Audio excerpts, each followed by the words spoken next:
Hey, what's going on, guys? This is the Business Trap. I'm here with Carlos M and myself, Carlos David. We're the founders of Tropical Juice Bar, and we bring you the Business Trap to talk about business. So, what's today's trap, Carlos? Today's trap is the financing trap. And the reason why it's called a financing trap is because, for the most part, we all believe that that's the first thing that we need in order to start a business. We need to have the money ready, right? Yeah, And many people even, don't even know that they're gonna start a business, but they're in their mind, oh, one day I wanna have my own business. So they start just saving money and waiting till they have the right amount or what they Right. think is the right amount. So why is this a trap? This is because that's like the second step that you need, or the third step in reality. I call this the first step that you need is making a decision, making a commitment, deciding that you want to start a business, not just putting money aside for one day to see what happens. And I think that's a very impactful thing because some people just save and save and save, and all of a sudden they never get to invest or build their dream business because they don't have a clear direction.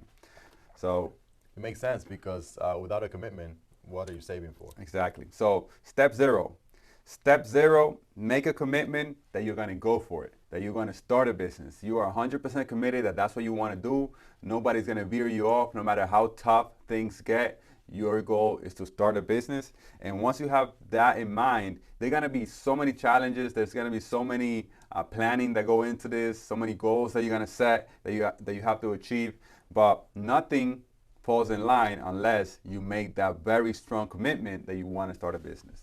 So making a commitment, I just want to paint a clear picture for everyone out there. Making a commitment, you mean like burning the bridges. There's no going back.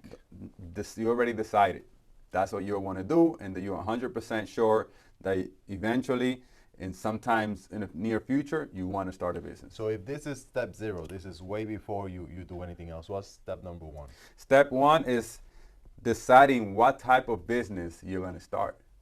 So why is this important, and how do people get to decide this?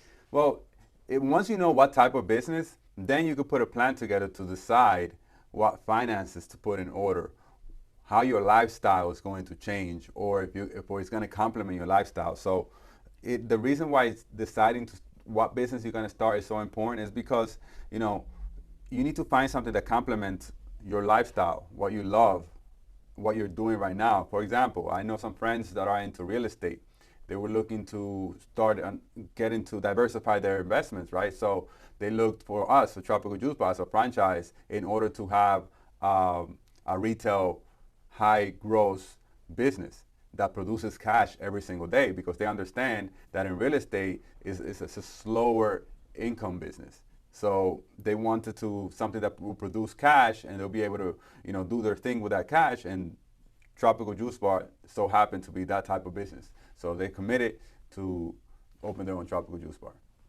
All right. So let's talk about the next step. The next step is what people think is the first step.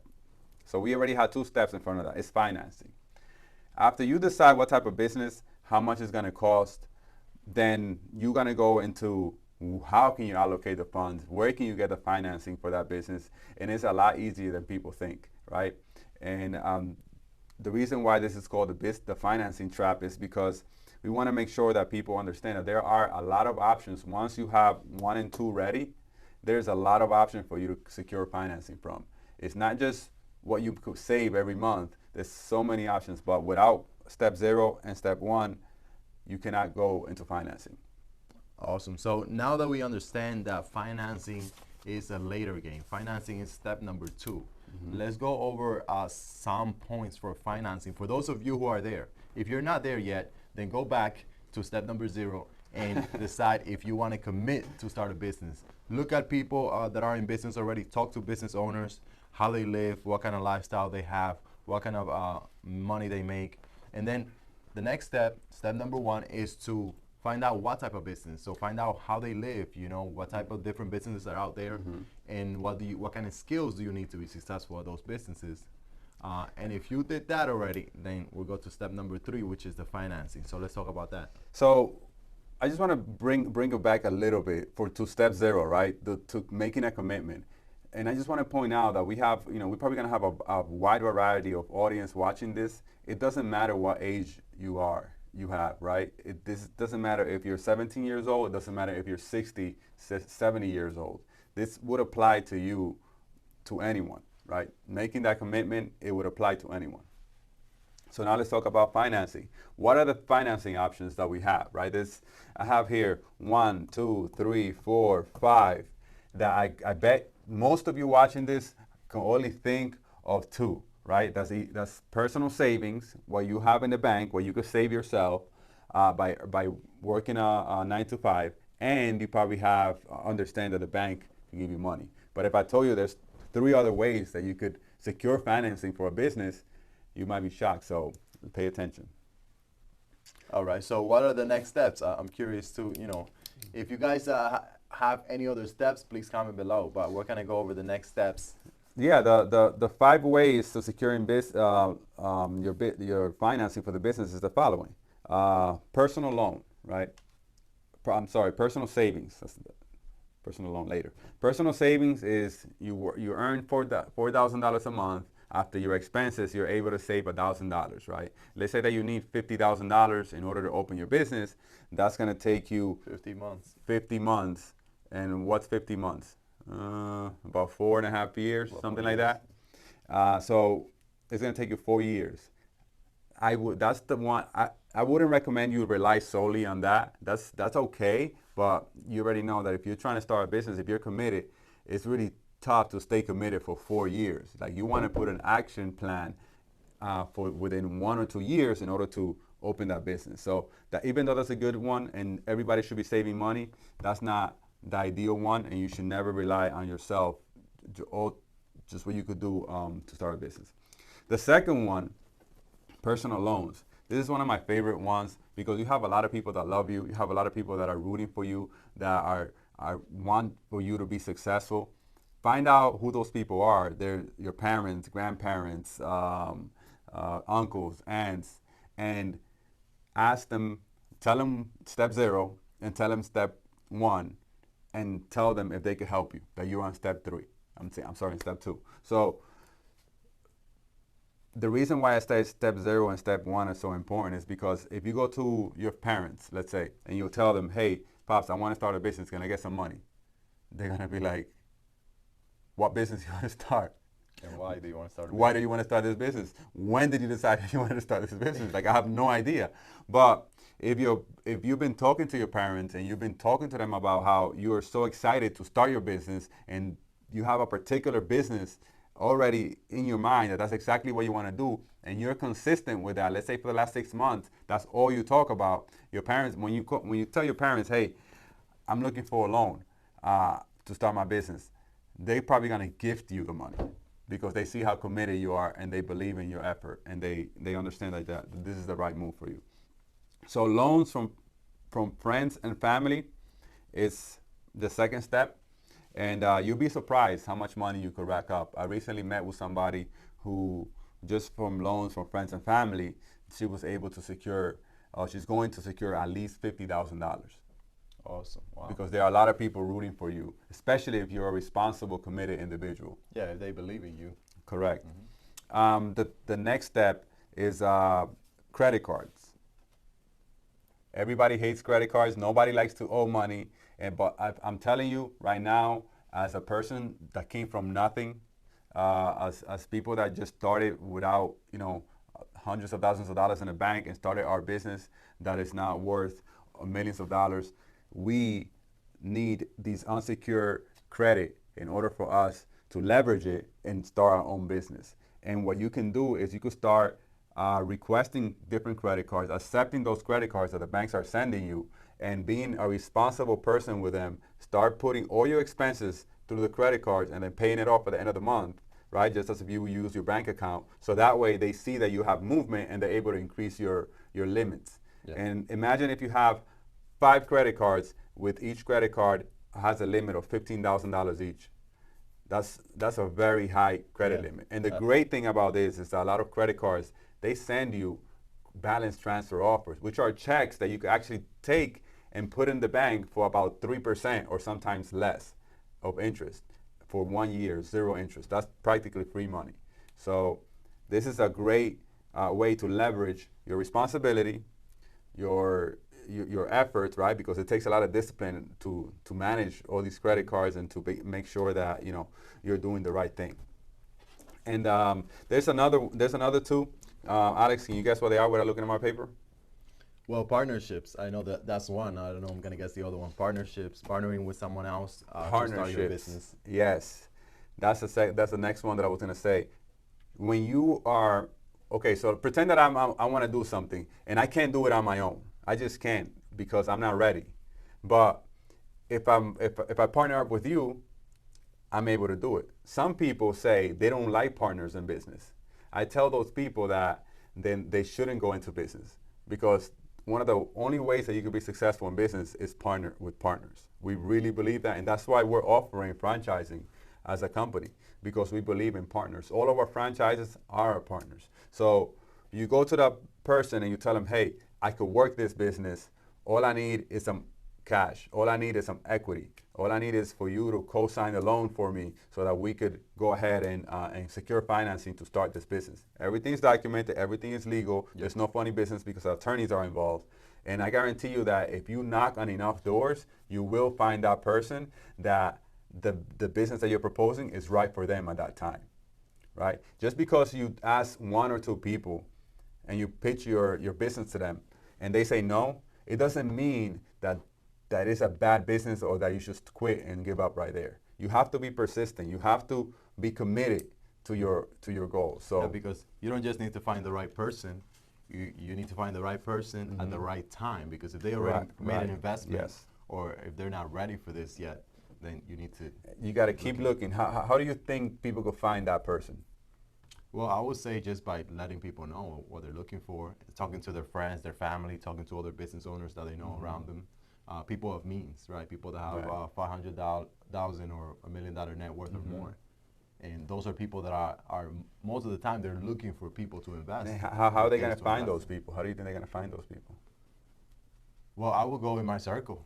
I will go in people that I already know that have a high net worth and talk to them. Maybe they have friends. Let's say that you're somebody that doesn't have person in the high net worth.